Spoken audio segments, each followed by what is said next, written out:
Om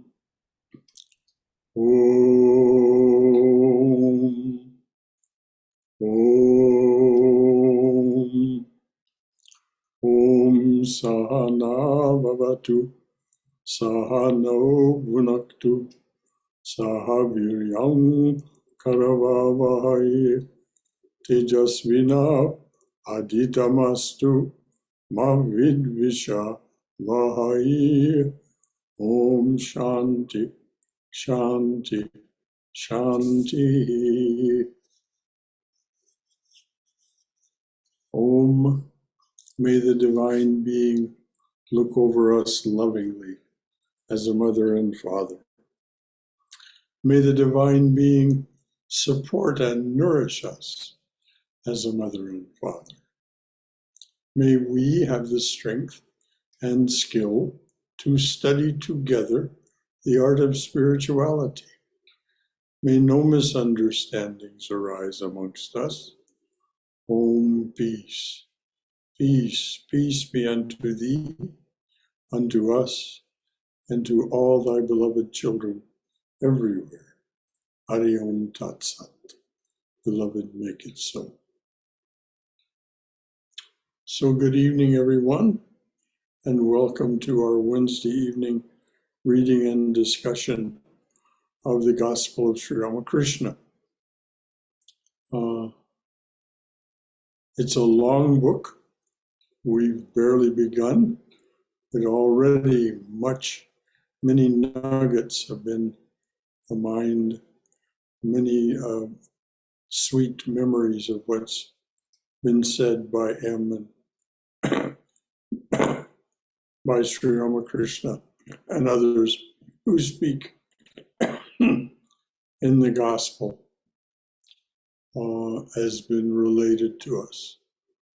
So our beloved reader is Haima Naidu.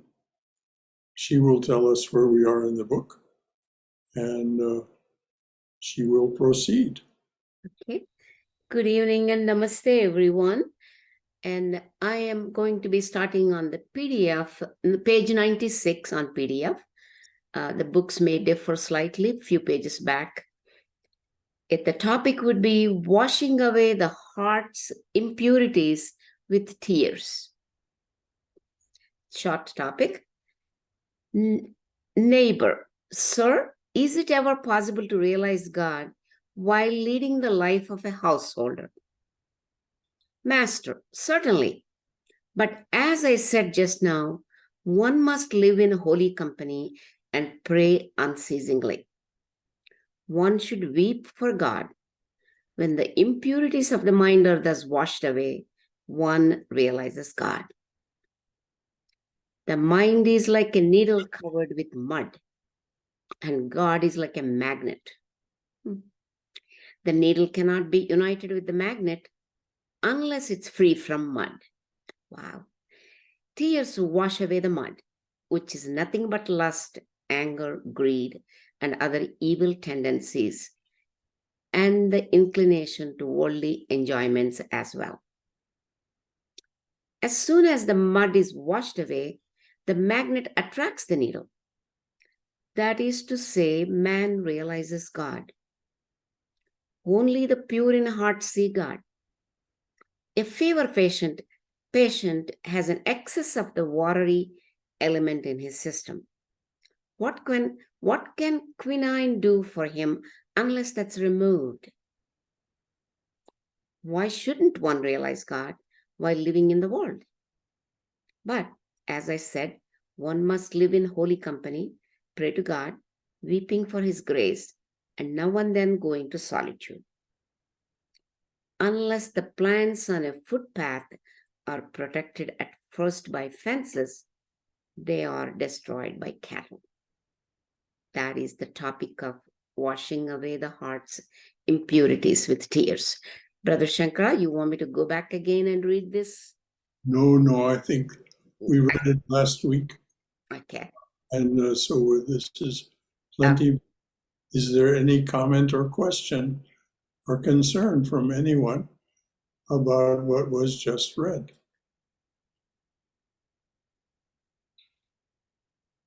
All right, dear, please go ahead. Next topic is need of a guru.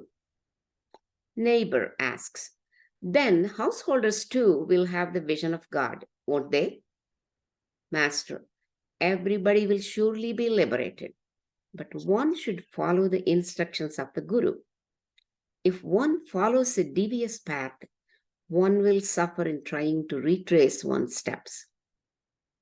It takes a long time to achieve liberation. A man may fail to obtain it in this life. Perhaps he will realize God only after many births. Sages like Janaka performed worldly duties. They performed them bearing God in their minds as a dancing girl dances, keeping jars or trays on her head. Haven't you seen how the women in Northwest India walk, talking and laughing while carrying water pitchers on their beads? Neighbor, you just referred to the instructions of the Guru. How shall we find him? Master, anyone and every cannot be a Guru. A huge timber floats on the water and can carry animals as well, but a piece of worthless wood sinks if a man sits on it and drowns him. Therefore, in every age, God incarnates himself as the Guru to teach humanity. Satchidananda alone is the Guru. What is knowledge? And what is the nature of this ego? God alone is the doer, and none else that is knowledge. I am not the doer. I'm a mere instrument in his hand. Therefore, I say, O Mother, thou art the operator, and I am the machine. Thou art the indweller, and I am the house. Thou art the driver, and I am the carriage. I move as thou movest me. I do as thou makest me do. I speak as thou makest me speak. Not I, but thou, but thou. What Pranakrishna's house the master went to? No, I'm sorry. From Pranakrishna's house, the master went to Colonel Vishwanath's and Just one moment. Pranakrishna. No, hold on just one moment. That's the end of the actually topic, Brother Shankara, this line. This line ends the topic, finding a guru. All right. Okay. Well, this business of finding the guru. Mhm. Notice that the master says that the guru incarnates in every age. The guru is with us right now. There is no reason that you cannot, if you extend your hand and pray with, particularly if you pray with a weeping heart and say, please, Master, please, Guru, take my hand, lead me on, that will happen. So this is why this is such an important topic, finding the Guru. I suggest to each of you who have the book to go back and read this again for yourself. Having said that, are there any comments or concerns or questions from anyone else about this or any other topic that we've read or discussed?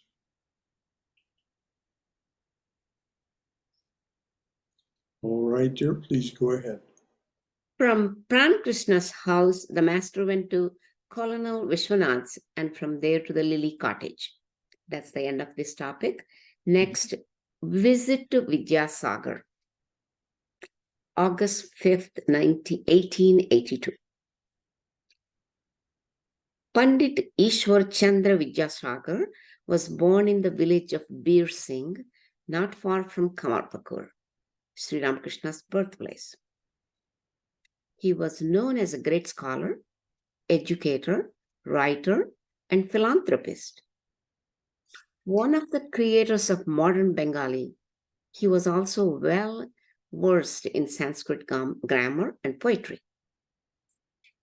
His generosity made his name a household word with his countrymen, most of his income being given in charity to widows, orphans, indigent students, and other needy people. Nor was his compassion limited to human beings. He stopped drinking milk for years so that the calves should not be deprived of it, and he would not drive in a carriage for fear of causing discomfort to the horses. He was a man of indomitable spirit, which he showed when he gave up the lucrative position of principal of the Sanskrit College of Calcutta because of a disagreement with the authorities. His affection for his mother was especially deep.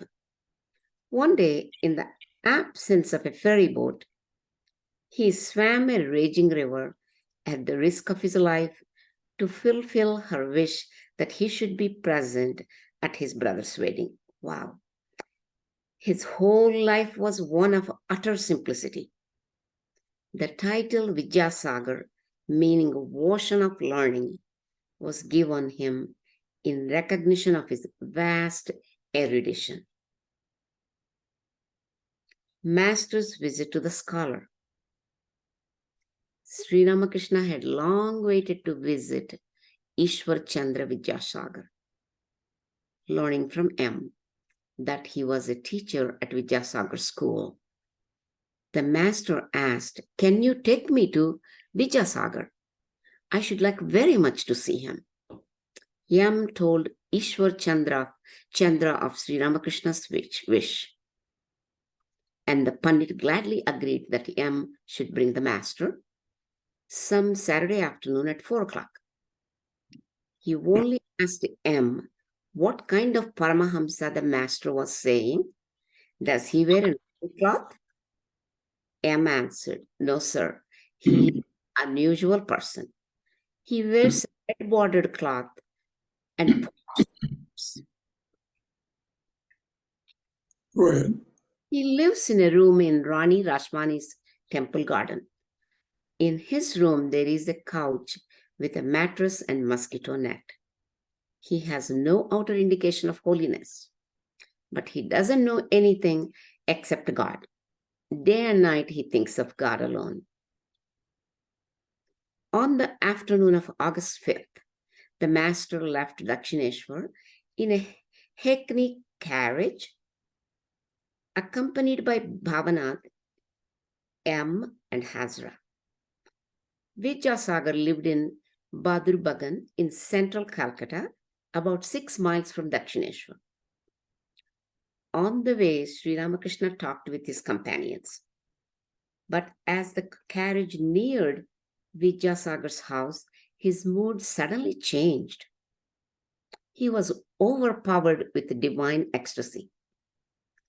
Not noticing this, M pointed out the garden house where Rajaram Mohan Rai had lived. The master was annoyed and said, "I don't care about such things now." He was going into an ecstatic state. The carriage stopped in front of Vidyasagar's house. The master alighted, supported by M, who then led the way. In the courtyard were many flowering plants. As the master walked to the house, he said to M, like a child, pointing to his shirt button, "My shirt is unbuttoned. Will that offend Vidyasagar?" "Oh no," said M. "Don't be anxious about it. Nothing about you will be offensive. You don't have to button your shirt." He accepted the assurance simply like a child. Vidyasagar was about 62 years old, 16 or 17 years older than the master. He lived in a 2-story house built in the English fashion, with lawns on all sides and surrounded by a high wall. After climbing the stairs to the 2nd floor, Sri Ramakrishna and his devotees entered a room at the far end of which Vidyasagar was seated facing them with a table in front of him. To the right of the table was a bench. Some friends of their host occupied chairs on the other two sides. Vidyasagar rose to receive the master. Sri Ramakrishna stood in front of the bench with one hand resting on the table. He gazed at Vidyasagar as if they had known each other before and smiled in an ecstatic mood. In that mood, he remained standing a few minutes.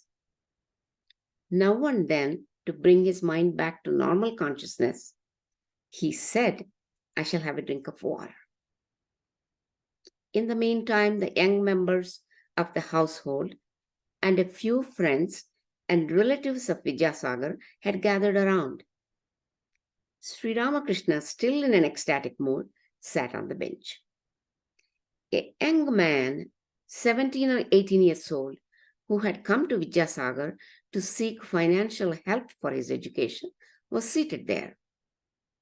The master sat down at a little distance from the boy, saying in an abstracted mode, "Mother, this boy is very much attached to the world.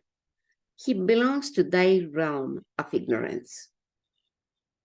Vidyasagar told someone to bring water and asked M whether the master would like some sweetmeats also. Since M did not object, Vidyasagar himself went eagerly to the inner apartments and brought the sweets. They were placed before the master. Bhavanath and Hazra also received their share. When they were offered to M, Vidyasagar said, "Oh, he's like one of the family. We needn't worry about him." Referring to a young devotee, the master said to Vidyasagar, "He's a nice young man and is sound at the core. He's like the river Falgu. The surface is covered with sand, but if you dig a little, he will find water flowing underneath." After taking some of the sweets, the master, with a smile, began to speak to Vidyasagar. Meanwhile, the room had become filled with people. Some were standing and others were seated. "Master, today at last I have come to the ocean. Up till now, I have seen only canals, marshes, or a river at the most. But today I am face to face with the Sagar, the ocean." All laugh. Vidyasagar smiling. "Then please take home some salt water." Laughter. Master, "Oh no, why salt water? You want the ocean of ignorance. You are the ocean of vidya, knowledge. You are the ocean of condensed milk." I'll laugh. Vidyasagar said, "Well, you may put it that way." The Pandit became silent. Sri Ramakrishna said, "Your activities are inspired by sattva. Though they are rajasic, they are influenced by sattva. Compassion springs from sattva. Though work for the good of others belongs to rajas, yet this rajas has sattva for its basis and is not harmful." Shuka and other sages cherished compassion in their minds to give people religious instruction, to teach them about God. You are distributing food and learning. That is good too. If these activities are done in a selfless spirit, they lead to God. But most people work for fame or to acquire merit. Their activities are not selfless. Besides, you are already a Siddha. Vidyasagar, how is that, sir? Master laughing. When potatoes and other vegetables are well cooked, they become soft and tender. And you possess such a tender nature. You are so compassionate. Laughter. Vidyasagar laughing. But when the paste of kalai pulse is boiled, it becomes all the harder. That's the end of that particular topic, which is visit to Vidyasagar's home. Mhm. Any questions, comments, Brother Shankara? From Well, you? this is one of the few instances Yes. which the master actually goes to someone's home in order to meet them and deliver a kind of a lecture. He very much appreciates Vidyasagar, and but gently reminds him that all of his activities, beneficent as they are not meant for his own enjoyment or aggrandizement at all. They are meant to glorify God.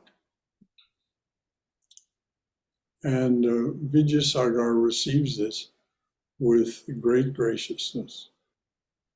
So, as I said, it's one of the few instances in which the master, he often went to people's homes, but to enjoy their company and their whatever festivities they provided, not in order to speak with the person in this intimate sort of way of instruction. Anything else from anyone about any of what was read or what was just said?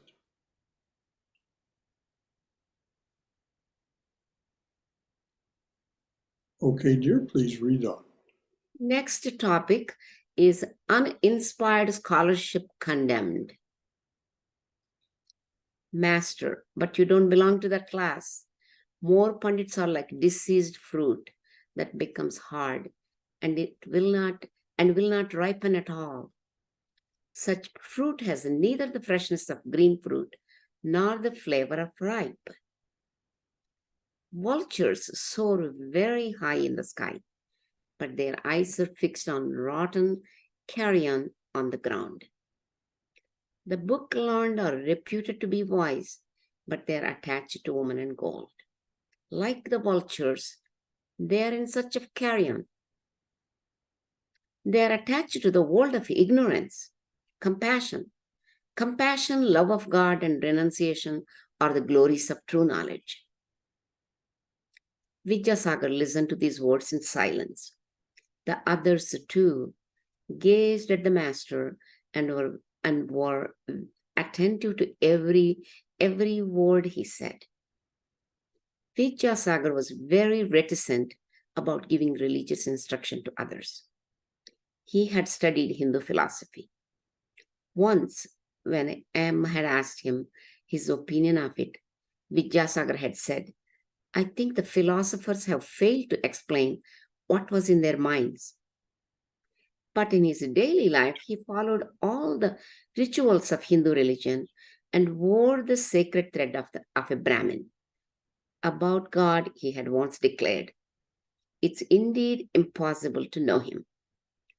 What then should be our duty? It seems to me that we should live in such a way that if others followed our example, this very earth would be heaven. Everyone should try to do good to the world. That's the end of uninspired scholarship condemned topic. Well, once again, we see Sri Ramakrishna gently nudging Vidyasagar in a higher direction, but ever so gently. Vidyasagar is already on the borderline. There's no reason to give him a strong push. He's already very well aware. But he has the feeling that God cannot be known. Well, Sri Ramakrishna will correct that, as we'll see.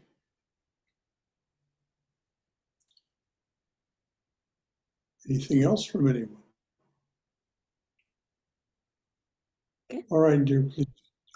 Okay, the next topic is the world of duality and transcendental nature of Brahman. Sri Ramakrishna's conversation now turned to the knowledge of Brahman. Master, Brahman is beyond Vidya and Avidya, knowledge and ignorance. It's beyond Maya, the illusion of duality. The world consists of the illusory duality of knowledge and ignorance. It contains knowledge and devotion, and also attachment to woman and gold, righteousness and unrighteousness, good and evil. But Brahman is unattached to these. Good and evil apply to the jiva, the individual soul, as do righteousness and unrighteousness. But Brahman is not at all affected by them. One man may read the Bhagavata by the light of a lamp, and another may commit a forgery by that very light. But the lamp is unaffected.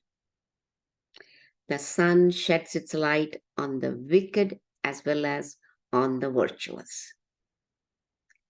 You may ask, how then can one explain misery and sin and unhappiness? The answer is that these apply only to the jiva. Brahman is unaffected by them. There is poison in a snake, but though others may die if bitten by it, the snake itself is not affected by the poison. Very true. That's the end of the short topic, the world of duality and transcendental nature of Brahman. Very well said, Brother Shankara. So nicely explained. Anything else from anyone? Okay, dear, please read on. Brahman cannot be, next topic is Brahman cannot be expressed in words. What Brahman is cannot be described. All things in the world, the Vedas, the Puranas, the Tantras, the 6 systems of philosophy have been defiled like food that has been touched by the tongue, for they have been read or uttered by the tongue. Only one thing has not been defiled in this way, and that is Brahman. No one has ever been able to say what Brahman is. Vidyasagar to his friends said, "Oh, that is a remarkable statement. I have learned something new today." Master, a man had 2 sons. The father sent them to a preceptor. The father sent them to a preceptor to learn the knowledge of Brahman. After a few years, they returned from their preceptor's house and bowed low before their father. Wanting to measure the depth of their knowledge of Brahman, he first questioned the older of the 2 boys. "My child," he said, "you have studied all the scriptures. Now tell me, what is the nature of Brahman?" The boy began to explain Brahman by reciting various texts from the Vedas. The father did not say anything. Then he asked the younger son the same question. But the boy remained silent and stood with eyes cast down. No word escaped his lips. The father was pleased and said to him, "My child, you have understood a little of Brahman. What it is cannot be expressed in words." That's the end of the topic, Brother Shankara. Beautiful. And of course, it leads us to the conclusion that the more we try to explain Brahman, the more futile our words become. But we can explain and learn how to come to the knowledge of the manifest Brahman or Saguna Brahman or Atman. We can learn how to access the divine nature that dwells within us and that is the reason for our existence. So that isn't Nirguna Brahman, which is what the Master has been talking about. Nirguna Brahman nothing can be said of that, because those who realize Brahman become Brahman, but there's no mind there. When one attains that state of being, they've left the mind behind. The mind gives us access to the manifest. Water still or water in waves? Same water, Sri Ramakrishna says. We can know the water in waves. Anything else from anyone? So we can't express Brahman, but we can experience in silence. That's what he's telling us, right, Brother Shankara? The son who stayed silent with eyes cast down, he was saying, in other words, silence, speaking in silence. And So you experience over and over, the saints tell us that the language of God is silence. silence. That's And right. Meister Eckhart says, the language of God is silence. All else is a poor translation. Yes. And so this is what this is the unmanifest. This is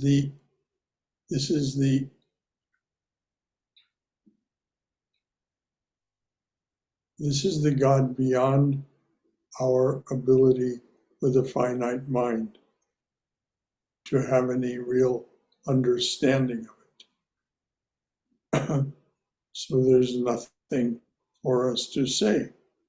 There is only silence in the presence of discussion or any attempted discussion of Brahman. But as we can see, the Master himself and ourselves here this evening are listening to a lot of conversation about the nature of the manifest divine being. Even Mother Teresa said God's first language is silence. Everything else is different. Yes. Well, Right. she would, as a saint, She also would, yes. So anything else from anyone before we read on? Okay, dear, please go on. a couple of parables coming. First one is parable of ant and sugar hill. Men often think they have understood Brahman fully. Once an ant went to a hill of sugar. One grain filled its stomach. Take another grain in its mouth, it started homeward. On its way, it thought, next time I shall carry home the whole hill. That's the way shallow minds think. They don't know that Brahman is beyond one's words and thought. However great a man may be, how much can he know of Brahman? Oh, let me read that. However great a man may be, how much can he know of Brahman? Sukadeva and sages like him may have been big ants, but even they could carry at the utmost 8 or 10 grains of sugar. As for what has been said in the Vedas and the Puranas, do you know what it is like? Suppose a man has seen the ocean and somebody asks him, well, what is the ocean like? The first man opens his mouth as wide as he can and says, what a sight! What tremendous waves and sounds! The description of Brahman in the sacred books is like that. It is said in the Vedas that Brahman is of the nature of bliss. It is Satchit Ananda. Satchidananda. Shuka and other sages stood on the shore of the ocean of Brahman and saw and touched the water. According to one school of thought, they never plunged into it. Those who do cannot come back to the world again. That's the end of the parable of ant and sugar hill. And it's interesting that it's said that those who plunge into Brahman cannot return. Well, this is true. This is the highest kind of samadhi. We're told that having come to that state, most people do not return. A few people come and return for 21 days. And very few, inspired by what Sri Ramakrishna calls the slender thread of ego of love or compassion or wisdom, they come back from this state of being Brahman to serve as teachers. Not about Brahman, because Brahman cannot be spoken of, but how to come to that state where you will be able to become Brahman, which is about purification, which is what we talked about last week. When we purify ourselves to a sufficient extent, then we have the revelation of the divine being, and in whatever way is auspicious and appropriate for that particular individual. So this is what is being pointed to here in this parable of the ant and the sugar hill. Anything else from anyone? Any concern or comment or question? I have a question, Brother Shankara. So the sages who experience Brahman, that means they don't have any reincarnation. That is the last stage of their incarnation. If they reincarnate, it is by choice I to see. serve as a Okay. teacher. This is what Sri Ramakrishna Explanation. that slender thread of the ego of love or the ego of wisdom. Like Jesus Christ, Buddha, and Sri Ramakrishna, Exactly. all these great souls. Precisely. Mhm. Makes sense. Yes, it does make sense. Hi, namaste. I think Sri Ramakrishna is saying going into samadhi and then coming back. It's not about dying and reincarnating. That's what I'm thinking of.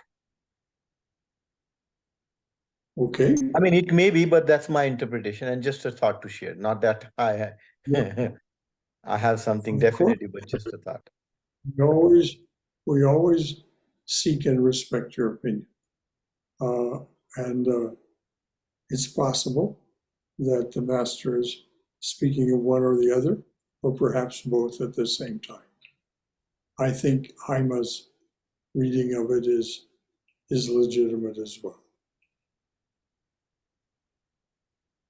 Certainly, we find in the lives of the saints that their clear admission in many instances that they have returned to this phenomenal realm only to serve, sometimes as teachers, simply to serve as helpmates,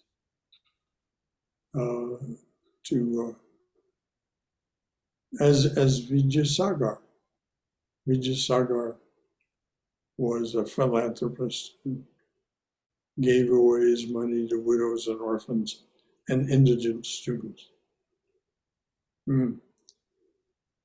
He didn't come a great teacher, but he taught by example. Mhm.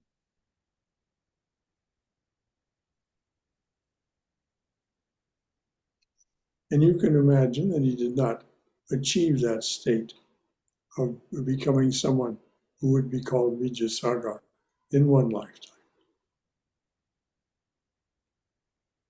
We have some schools in India and a college in near my hometown, Vidyasagar. So it probably his name that they are keeping it alive. Well, Just it means ocean of knowledge. yeah, So it's just wide. exactly. Vidya, Vijay is knowledge, knowledge. Sagar, Sagar is ocean. ocean. That's right. So who knows whether it's in honoring him or simply honoring the same concept for which he was given the honorific.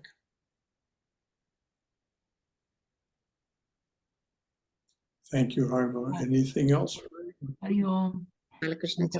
Shankaraji, I vaguely remember, isn't that there was a conversation between Swami Vivekananda and Ramakrishna? The conversation goes like this. Sri Ramakrishna says, "This is the nectar. What do you do?" So, Swamiji says, "I'm going to stay at the edge and drink it." And then, Sri Ramakrishna says, "This is the nectar. You should plunge into it. This is immortality." Yes. He says, you foolish boy, plunge into it. This is the nectar of immortality. Yes, Vivekananda had a lot to learn from the master. It's one of the reasons that Sri Ramakrishna took incarnation was to bring the sage Narendranath Datta of Swami Vivekananda, bring him with him and send him on his mission to the West. An amazing story. Hear the story of those two.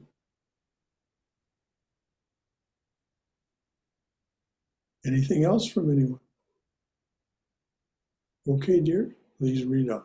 Next, parable of salt dove. In Samadhi, one attains the knowledge of Brahman.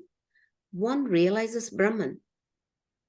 In that state, reasoning stops altogether. The man becomes mute. He has no power to describe the nature of Brahman. Once a salt dove went to measure the depth of the ocean. All laughed. It wanted to tell others how deep the water was. But this it could never do, for no sooner did it get into the water that it melted. Now, who was there to report the ocean's depth? A devotee asks, suppose a man has obtained the knowledge of Brahman in Samadhi. Doesn't he speak anymore? Master, Shankaracharya retained the ego of knowledge in order to teach others. After the vision of Brahman, a man becomes silent. He reasons about it as long as he has not realized it. If you heat butter in a pan on the stove, it makes a sizzling sound as long as the water it contains has not dried up. True. But when no trace of water is left, the clarified butter makes no sound.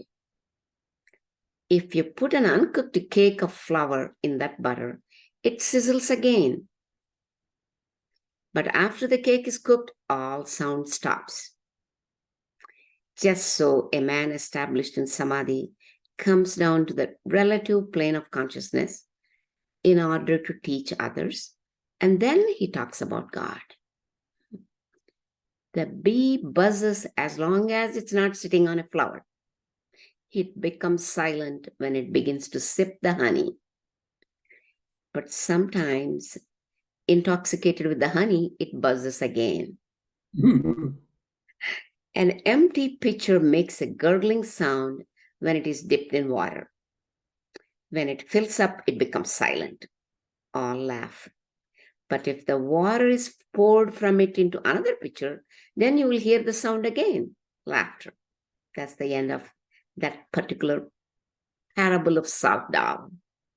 Well, tries to beautiful metaphors. give us some understanding of what it is to speak of Brahman or not speak of Brahman, and why there's no really ability to say anything about Brahman, because the salt all dissolves the moment it enters the ocean.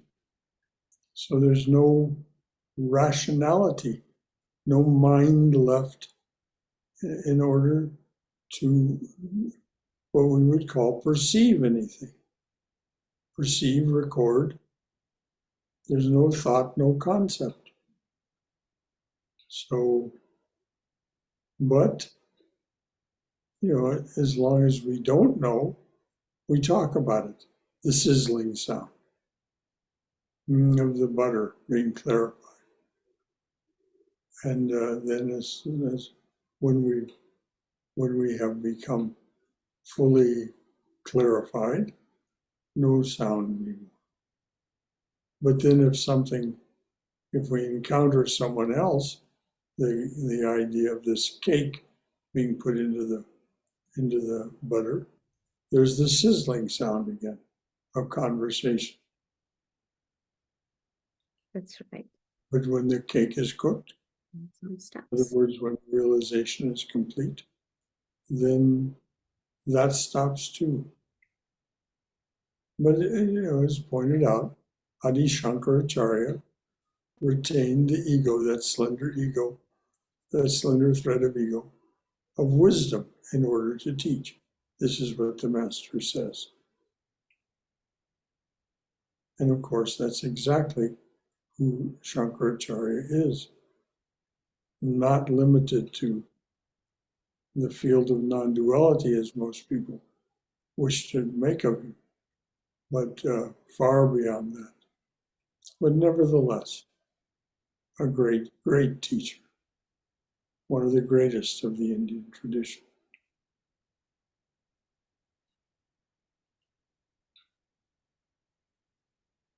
Anything else from anyone? Okay, dear. Next topic, rishis of ancient India. The rishis of old attained the knowledge of Brahman. One cannot have this so long as there is the slightest trace of worldliness. How hard the rishis labored. Early in the morning, they would go away from the hermitage and would spend the whole day in solitude, meditating on Brahman. At night, they would return to the hermitage and eat a little fruit or roots. They kept their minds aloof from the objects of sight, hearing, touch, and other things of a worldly nature. Only thus did they realize Brahman as their own inner consciousness. But in the Kali Yuga, man, being totally dependent on food for life, cannot altogether shake off the idea that he is the body. In this state of mind, it is not proper for him to say, I am he. When a man does all sorts of worldly things, he should not say, I am Brahman. Those who cannot give up attachment to worldly things and who find no means to shake off the feeling of I should rather cherish the idea, I am God's servant. I am his devotee. One can also realize God by following the path of devotion. That's the end of that little topic. Okay. Read that last again. Okay. Of In Kali Yuga. Kali Yuga, that's what you want. yes. Okay, but in the Kali Yuga, man, being totally dependent on food for life, cannot altogether shake off the idea that he is the body. In this state of mind, it's not proper for him to say, I am he. When a man does all sorts of worldly things, he should not say, I am Brahman. Those who cannot give up an attachment to worldly things and who find no means to shake off the feeling of I should rather cherish the idea, I am God's servant. I am his devotee. one can also realize God by following the path of devotion. So Sri Ramakrishna suggested that the Baba, the Dasya Baba, I am the servant of the Lord, and that in following this path, that we pursue the bhakti or path of devotion as the way to do it. And so this is his earnest recommendation over and over.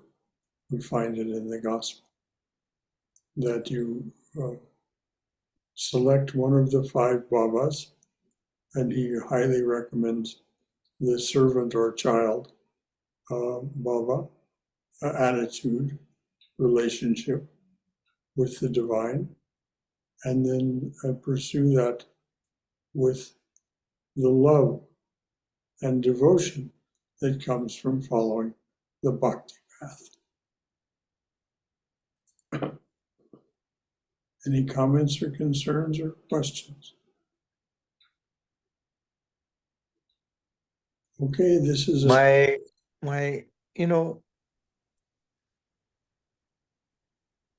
this is just my opinion, my experience, my understanding. You don't have to agree with it.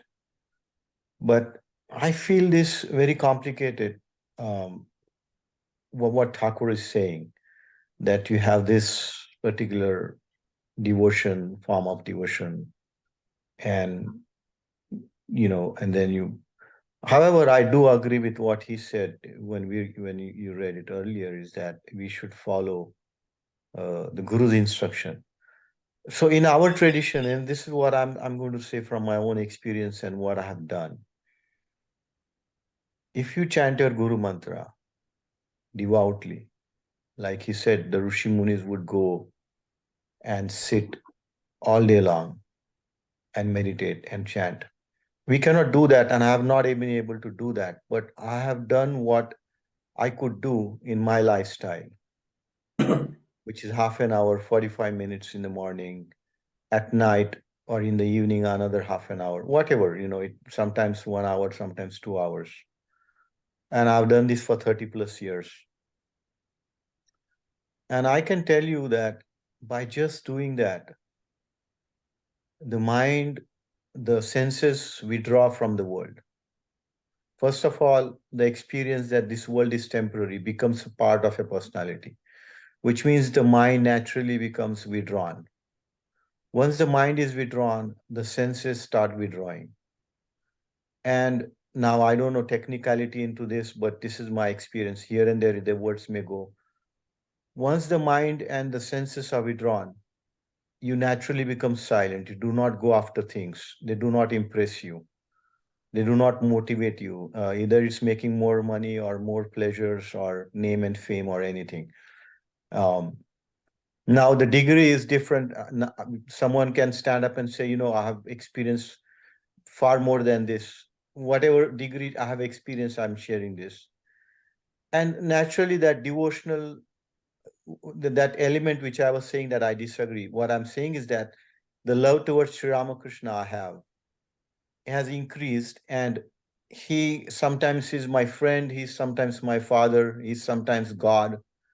So it is the flow of the mind I go with. I cannot follow instructions like I will have to have this devotion. It's just dynamic. It's all dynamic. And that brings peace of mind, and that brings that groundedness. Now I don't know, going forward, this is probably just 5% of God realization or 10%. It may take several lifetimes, but that's just one thing as experience that chanting of Guru Mantra has brought to me. And I think it becomes very decluttered.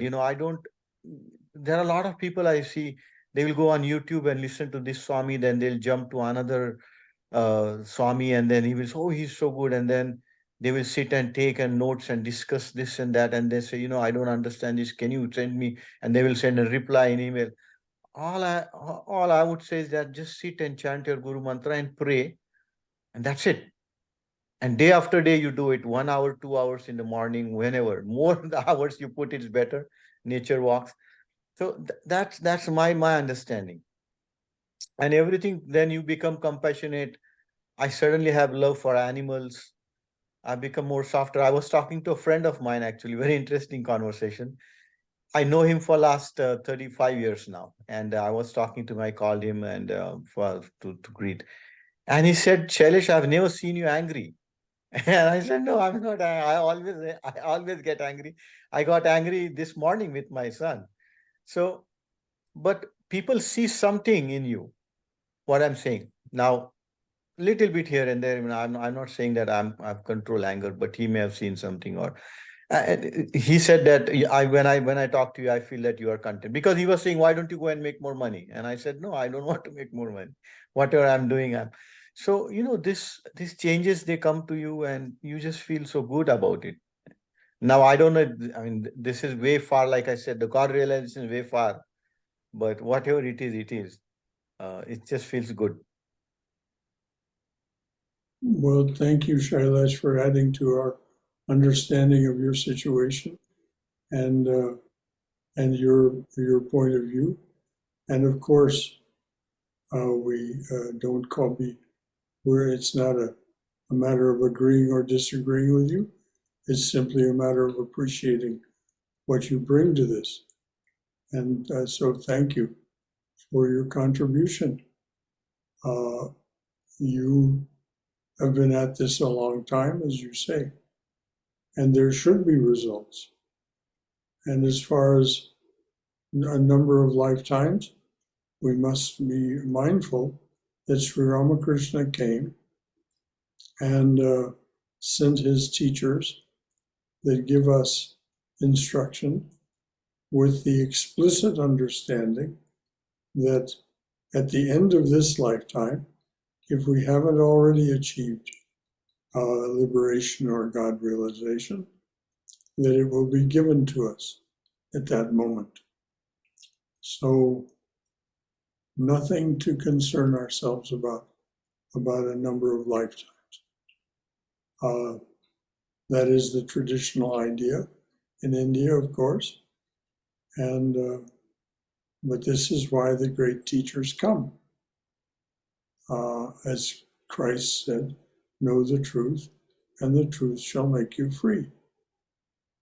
And so he taught the truth, and for those people who assimilated it, lived it, they did not, as he said, those who drink from my mouth shall not taste death. So anything else from anyone before we read on? How are we doing for time? We only have 1 minute, Brother Shankara. Maybe we could leave it right here next week. We'll just leave it there. From there. Very good. Thank you. All right, dears. Well, as always, thank you for joining us. This is a small congregation that comes to listen to the Master's words, remembering that God alone is the doer. You are here in that spirit, and it is celebrated and it is enjoyed. So Jai Shri Guru Maharaj Ji Ki Jai, Durga Durga Durga. May we be safe. May we be healthy. May we be cheerful. May we have peace of mind. And may we understand that the mother and father that are introduced in the prayer that opens these sessions holds us securely in their loving and protective embrace. So may we go forward in that spirit, and may we be well and in bright spirits. So once again, everyone, thanks for being here. Thanks for your participation. And until next time, which could be as early as tomorrow night. Good night.